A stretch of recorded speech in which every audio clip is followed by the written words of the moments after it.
नमस्कार मित्रांनो, आपण पाहत आहात यूट्यूब चॅनल दृष्टिक्षेप। दुधाचा विषय हा दूध उत्पादक शेतकऱ्यांचा अतिशय जिव्हाळ्याचा विषय आहे। मागील वर्षापासून गायीच्या दूध खरेदी दरात सातत्याने घसरण झाल्याने गायीच्या दुधाचे दर ढासळलेले आहेत। मात्र एकीकडे दुधाचे दर कमी झालेले असताना दुसरीकडे पेंड व सुग्रासाचे दर मात्र कमी झालेले नाहीत, उलट ते एकसारखे वाढत आहेत। बहुतेक पेंड सुग्रास उत्पादक हे दूध खरेदीदार संघच असल्याने अशा त्यांच्या दुहेरी शोषणात भरडले गेलेले दूध उत्पादक मात्र हतबल झाले आहेत। गायीच्या दूध खरेदी दरात सातत्याने घसरण होत असल्याने मागील वर्षापासून दूध उत्पादकांनी दूध दरवाढीसाठी अनेक वेळा आंदोलने केली खरी, परंतु दूध उत्पादक वर्गापेक्षा दूध उपभोक्ता वर्ग मोठा असल्याने निर्धावलेल्या सरकारने त्याकडे डोळेझाक केली। मात्र विधानसभा निवडणुका तोंडावर आल्यानंतर दूध उत्पादकांचा असंतोष सरकारविरोधात जाऊ नये म्हणून तोपर्यंत दूध उत्पादकांना चुचकारून ठेवण्यासाठी सरकारने गायीच्या 3.5 फॅट व 8.5 एसएनएफ असलेल्या दुधाला 30 रुपये दर निश्चित करून सरकारतर्फे प्रति लिटर 5 रुपये अनुदान जाहीर केले। काही दूध उत्पादकांना 5 रुपये अनुदान भेटले असले तरी अजूनही काही दूध उत्पादक मात्र या आंदोलनाच्या प्रतीक्षेत आहेत। मात्र बहुतेक दूध संघ हे राजकीय पुढाऱ्यांचे असल्याने त्यांना तोटा होऊ नये म्हणून गायीच्या 3.5 फॅट व 8.5 एसएनएफ असलेल्या दुधाला प्रति लिटर 30 रुपयाऐवजी 28 रुपये दर निश्चित करून आणि प्रति लिटर 7 रुपये अनुदान जाहीर करून दूध उत्पादकांची बोलवण केली। परंतु या फेरबदलातून फायदा झाला तो फक्त केवळ दूध संघ मालकांचा। अशा प्रकारे मायबाप सरकारने घेतलेला निर्णय दूध उत्पादकांच्या ऐवजी दूध संघ मालकांच्या पत्त्यावरच पडला। त्यांना प्रति लिटर 2 रुपये नफा झाला। दूध उत्पादकाच्या दृष्टीने सर्दी गेले आणि पडसं आले एवढंच। मात्र आता यावर्षी डिसेंबर-जानेवारीपासूनच गायीच्या दूध दरवाढीचे संकेत मिळत आहेत। ही दूध उत्पादकांच्या दृष्टीने चांगली गोष्ट आहे। शिवाय गुजरातमधील सर्वात मोठ्या अमूल या दूध संघाने पुण्याजवळ महाराष्ट्रातील सर्वात मोठा आईस्क्रीम निर्मितीचा प्लॅन्ट उभारला आहे। यावर्षी तो चालू होईल, त्यामुळे दररोज 1 लाख लिटर दुधाची खपत होणार आहे। तसेच महाराष्ट्रातील इतर दूध संघही उन्हाळ्यामुळे लसी, ताक, आईस्क्रीम उत्पादनाकडे वळतील।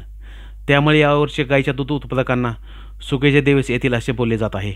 शिवाय आता स्थानिक स्वराज्य संस्थांच्या निवडणुका सोडल्या तर इतर कोणत्याही मोठ्या निवडणुका नाहीत, त्यामुळे सरकार दुधाचे भाव नियंत्रणात ठेवेल याची शक्यता फारच कमी आहे। दिवसानुदिवस दुधाच्या मागणीत वाढ होत असल्याची माहिती मिळत आहे। दुधाच्या मागणीत अशीच वाढ झाली तर दूध दर वाढ होऊन त्यामुळे दूध उत्पादकांना दिलासा मिळणार आहे। शिवाय गायीच्या किमती वाढतील। अगदी अलीकडेच गायीच्या दूध खरेदी दराची घसरण थांबली असून आता हळूहळू खरेदी दरात वाढ होऊ लागली आहे। मागील आठवड्यापर्यंत 28 रुपयांनी खरेदी होणाऱ्या दुधाला 2 रुपयाची वाढ होऊन आता 30 रुपये झाली आहे। मागील वर्षी डिसेंबर-जानेवारी महिन्यात दूध खरेदी दरात मोठी घसरण झाली होती। खरेदी दरात घसरण झाल्याने राज्य शासनाने प्रति लिटर 5 रुपये अनुदान जाहीर केले होते। मागील वर्षात सरकारने राज्यातील गाय दूध खरेदीवर प्रति लिटर 5 रुपये अनुदान दिले आहे। जवळपास 5 महिन्यांचे अनुदान दिले असून 2 महिन्यांचे अनुदान अद्याप शेतकऱ्यांच्या खात्यावर जमा झालेले नाही। शासन अनुदान देत असल्याने दूध खरेदी दरात वाढ होत नव्हती। मात्र डिसेंबर महिन्यात शेवटी दूध खरेदी दरात 1 रुपयाने वाढ करीत 29 रुपये तर 1 जानेवारीपासून आणखीन 1 रुपये असे 1 लिटर दूध खरेदीला 2 रुपये वाढ झाले आहेत। म्हणजे आता गाय दूध खरेदी प्रति लिटर 30 रुपयाने होणार आहे। कोल्हापूर जिल्ह्यातील गोकुळ व वारणाचे संपूर्ण गाय दूध खरेदी प्रति लिटर 33 रुपये तर सांगलीच्या राजा रामबापू पाटील सहकारी दूध संघाचे विभागनिहाय दर कुठे 33 तर कुठे 32 रुपये दिले जात होते।